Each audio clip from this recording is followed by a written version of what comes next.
Good afternoon. I am Jane Belt. On behalf of the Allegheny College of Maryland Board of Trustees, it's an honor to welcome you to this special ceremony. I, perhaps like you, have attended many events in this theater. You may even remember when this modern theater and campus were built in the late 60s. If you recall that, you will know that it was a massive undertaking for such a young college. To build something from nothing takes vision, planning, hard work, and luck. The team who took this theater down to its bare bones to transform it can tell you about the remarkable transformation that has taken place. From my experience, and likely yours as well, at the end of every project, there is what's visible, such as these renovations, and the everything else that makes it possible.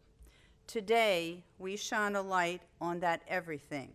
We celebrate how a community made a college and how a college makes our community better. To speak to that, it is my privilege to introduce and welcome Dr. Cindy Bambera, our college president, to the lectern.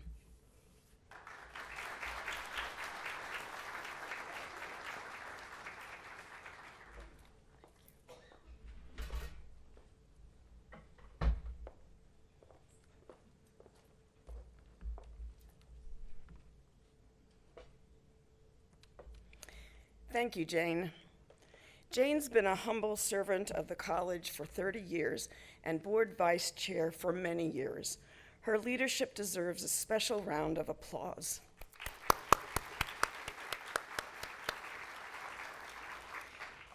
I'd also like to recognize her fellow trustees here today, Mirjana Buck, Eugene Frazier, and Jim Piles. Let's give them a round of applause. When I was inaugurated as the 5th president of Allegheny College of Maryland in this theater in 2012, I knew two things. The theater needed renovation, and the college would change my life. And I was right about both. You may wonder where my passion for this theater originates. Although I've never wanted to be on stage myself, my husband and our two sons are all theater majors. Needless to say, I have spent a lot of time in theaters around this country. Community, as Dr. Zimmer will share in a moment, gave us our start. In 1961, the Allegheny County Board of Education and our county commissioners jointly formed Allegheny Community College, our name of yesteryear. And because of our community's overwhelming response, we outgrew our starter home in the George Washington Carver High School. Our community made it possible for us to move here in 1969. Our college believed then, as we do now, that we're all in this together for the benefit of one another. I hope you feel that sense of community and connection. Today, we are indebted to the talented tradespeople as well as our own staff from facilities, physical plant, e-learning and ed tech services, multimedia, and finance, among others. This is a $2.75 million renovation that exceeds all expectations. So thank you to all of you who made it happen.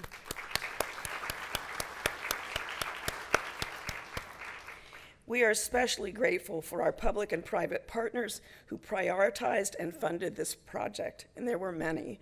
The Appalachian Regional Commission, the Maryland Department of Housing and Community Development, the Rural Maryland Council, the United States Department of Agriculture, and anonymous donors to the ACM Foundation. So let's give them a round of thanks. We're honored to have several of those partners and elected officials with us today, including Council Member Roxioni, Council Member and Board Member Eugene Frazier, and Council Member Lori Marchini. We are thankful for the patience of those who displaced by this year-long renovation, our students, our faculty and staff, community and cultural groups. So our elected officials and all of those who were displaced, let's give them a round of applause.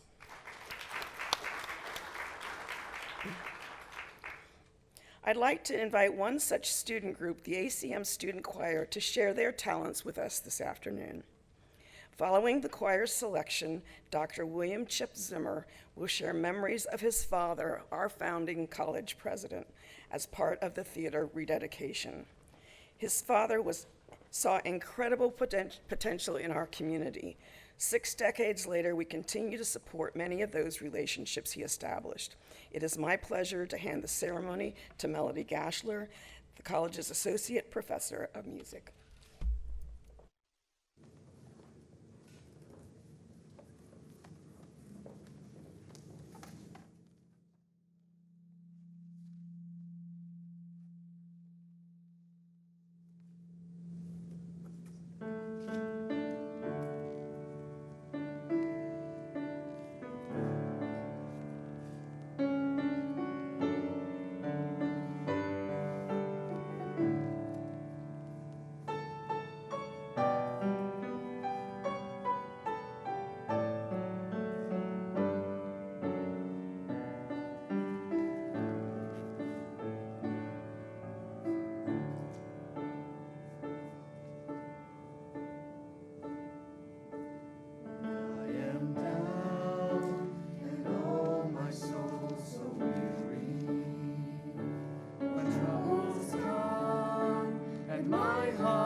Wow, it's great to be back home again and to see some folks who were here a dozen years ago when this building was originally dedicated to my dad. Sadly, my mom, my sister Cindy, and Dad's brother Marty aren't able to be here with us again, but I'm sure they're watching. I've been asked to speak for a few minutes about the beginnings of the college in 1961 and about its founding father, my dad, Robert Zimmer. Dad grew up in Western New York and was educated at the University of Chicago. Between these events, he drove a Sherman tank with George Patton in that frigid winter of 1944-45, the Battle of the Bulge. In the spring of 1945, he experienced three life-changing events. First, his father died. Second, he turned 21. And third, he personally was involved with the liberation of Mulhausen concentration camp in Linz, Austria. So he saw firsthand what happened there. After the war, we lived in Chicago for the decade of the 50s, and he took me to my first baseball game, and his too, at Wrigley Field. This started a lifelong love affair with baseball. He came to Cumberland in 1960 as a 36-year-old dean of the night school at Montgomery Junior College in Tacoma Park. He used to tell the story that the chairman of the Board of Education, Ralph Webster, called him up one afternoon while Dad was mowing the lawn. And Mr. Webster said, "You don't know me, I don't know you, but I'd like you to see if you want to come to Cumberland and start a college." And that's how it all started. He did, and 3 short months later, the first students came through the doors of that old school on Frederick Street. He used to tell a story that at a faculty meeting en route to the Middle States Accreditation Commission, that the entire faculty voted to go for accreditation, which was unheard of for such a young college. Well, they were driving to Philadelphia and they had a unanimous vote, 8-0, for the entire faculty were in the college station wagon, so it was easy to get everybody to vote. In record time, ACC was accredited in just 4 years. As I understand it, they're still the fastest community college in the Middle States system to get that accreditation. After leaving here in 1967, he was a founding president of 2 other community colleges, one in Kankakee, Illinois, and the other in Paterson, New Jersey. After Paterson, New Jersey, he returned to the call of duty, moved back to Washington, and was instrumental in getting the Community College of the Air Force's accreditation themselves. But let me tell you a little bit about the man. He was educated at one of the most prestigious universities in the country. And no, sadly, it wasn't my alma mater, West Virginia. Yet he was down to earth and was never bashful about getting his hands dirty, both literally and figuratively.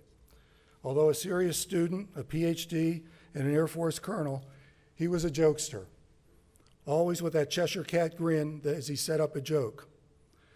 When my then fiancée Barbara first met him at Passaic County Community College's inauguration in the early 70s, she first met Dad and he gave her one of his famous hugs and she was ready for him. She quipped to me, she said, "Chip, your dad's not a dirty old man.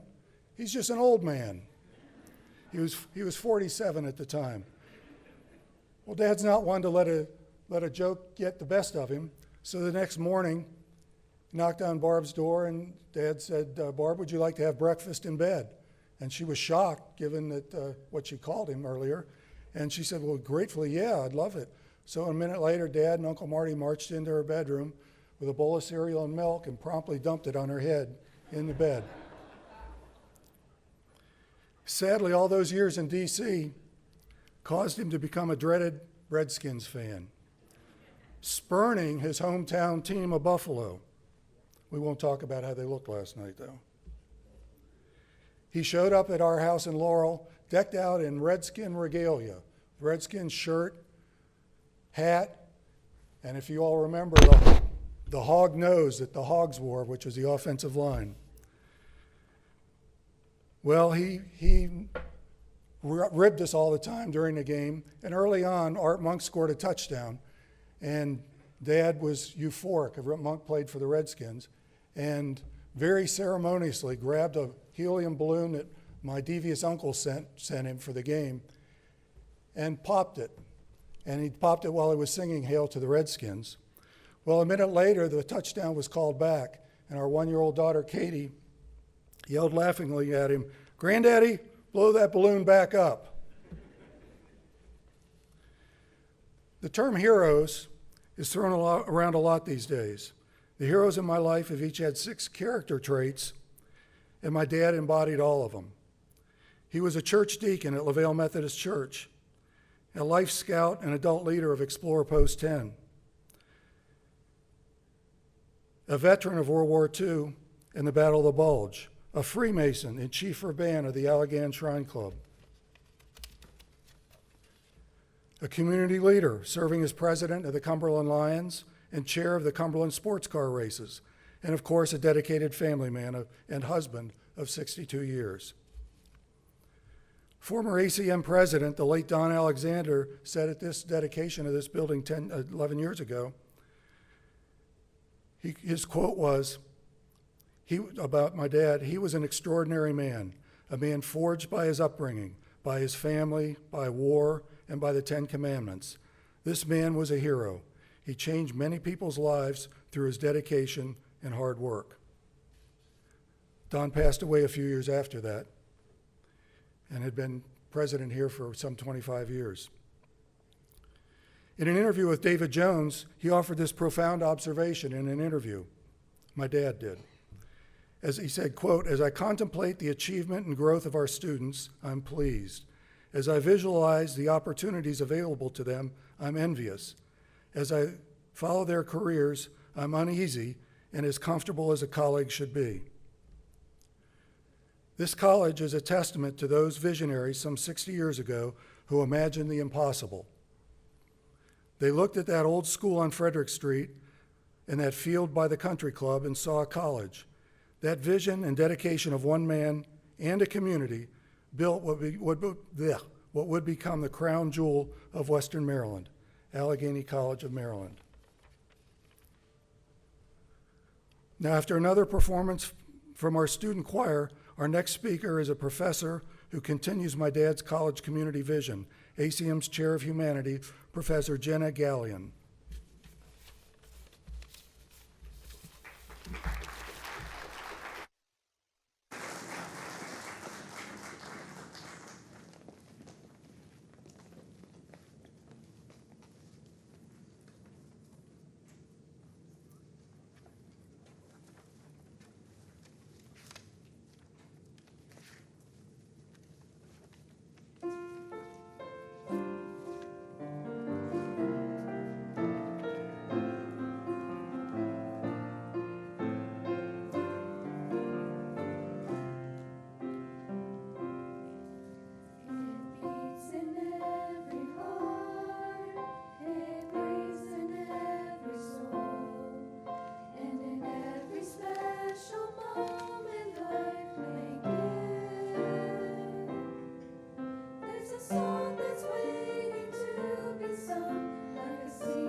Melody, thank you, and thank the students of the choir.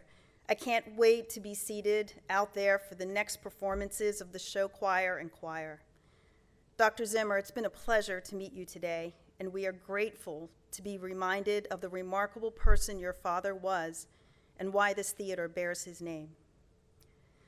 What a beautiful renovation. This is an inspiring space. A theater is the heart of a community, and the Zimmer Theater is the heart of Allegheny College of Maryland. I've been reflecting on my experiences in this space. This is a place of learning, celebration, and community.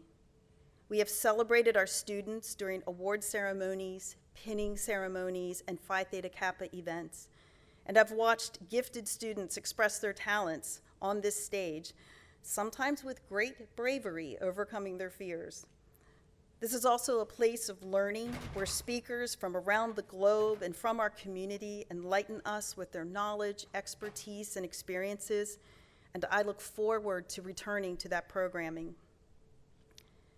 And as a colleague of the most dedicated staff and faculty, this is an important space for us.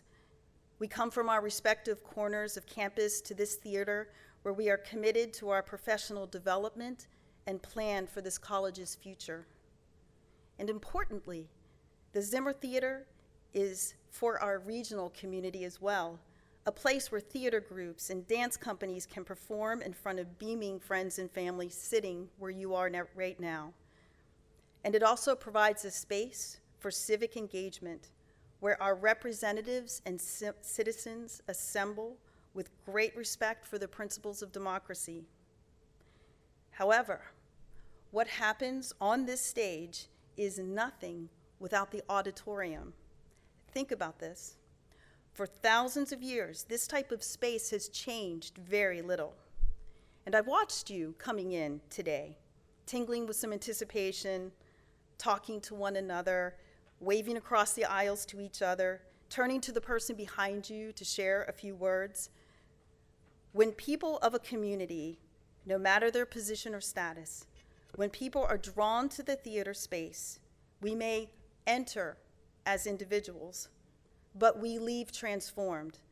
Whether it's the children's dance company performance, the civic meeting about an important community issue, or to celebrate something so wonderful together, a community is strengthened.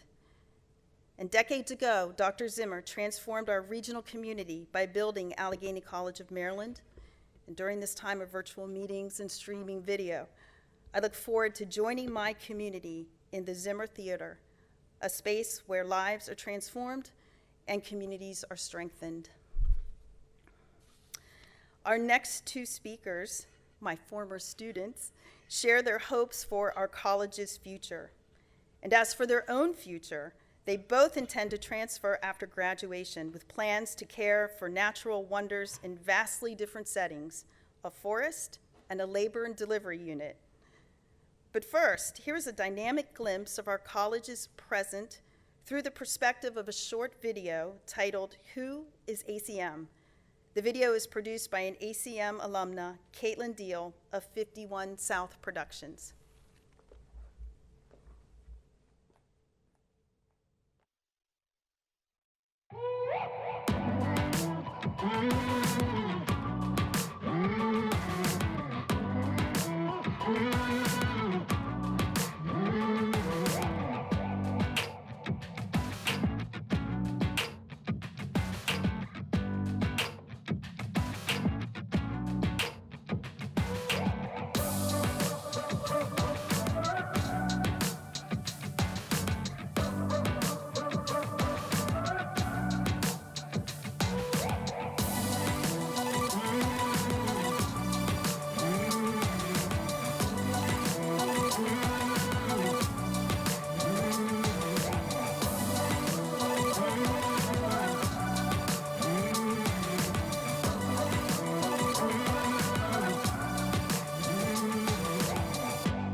Hi, I'm Colby Custer. I'm a forestry major and a second generation ACM student.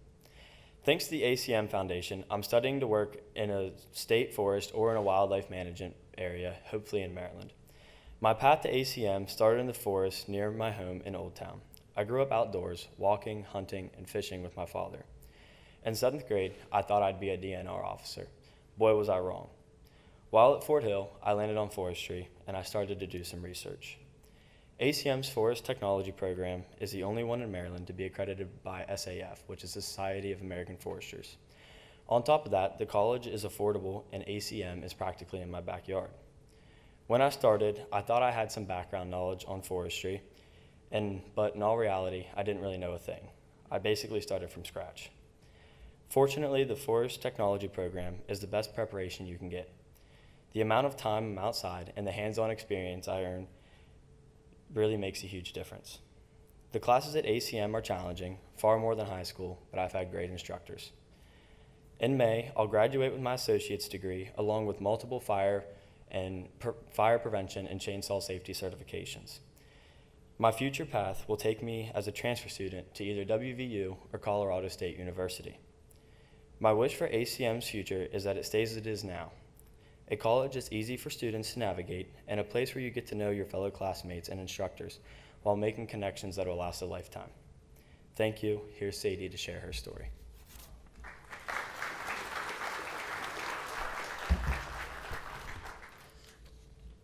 Hi, I'm Sadie Strouderman. I'm a second semester nursing student in the evening program. I'm also a scholarship recipient, and ACM is also practically in my backyard. But unlike Colby, I was homeschooled. Being homeschooled provided me with many opportunities, including a flexible schedule with an individualized education. The highlight overall was taking early college classes here during my junior and senior years. With my flexible schedule, I was able to job shadow healthcare professionals at UPMC Western Maryland Hospital. I'm currently serving as a Trojan ambassador, and I'm grateful that I can give back to the college and share my ACM experience with future students. Job shadowing put me on a new path when I held a 3-pound preemie, a baby that weighed the same as this bottle of water. From that moment, I was in love. I wanted to be a labor and delivery nurse. I began the pre-nursing program. I knew about the nursing program here, but I didn't know about the clinical experiences in the nursing simulation lab. The sim lab lets me practice all my skills. It makes you feel good about yourself because you know more. Next semester, there will be even a sim lab that simulates birth. As a nursing student, I'm grateful we have this opportunity and equipment available to us. With help from the ACM Foundation, I'll graduate debt-free next year. After next December of 2024, I hope to pursue an employment opportunity in the labor and delivery unit. My goal is to obtain specialized training so I can work in the neonatal intensive care unit while I earn my BSN at Frostburg State University. That's my future. My wish for ACM's future is simple. I hope it stays a close-knit, caring, compassionate family environment. Now I'd like to hand the program back over to Dr. Bambara for closing remarks. From us both, thank you.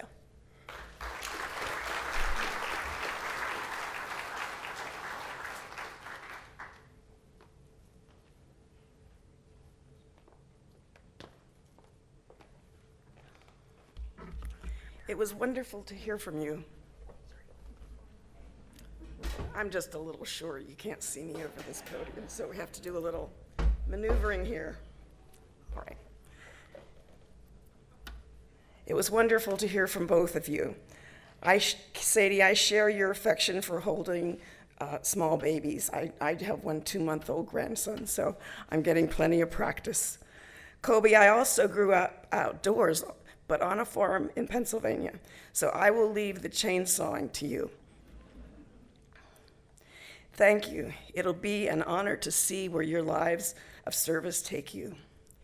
In my vision of our future, Allegheny College of Maryland continues to do all it can to make transformative education, enrichment, and economic prosperity possible. This is no small feat, of course, but neither was forming and founding a college. In a moment, we will count down to cut the ribbon to officially reopen the Dr. Robert S. Zimmer Theater. Please join me in the Haynes Lounge following to gather for refreshments and share memories of this theater before our weekend begins. Thank you.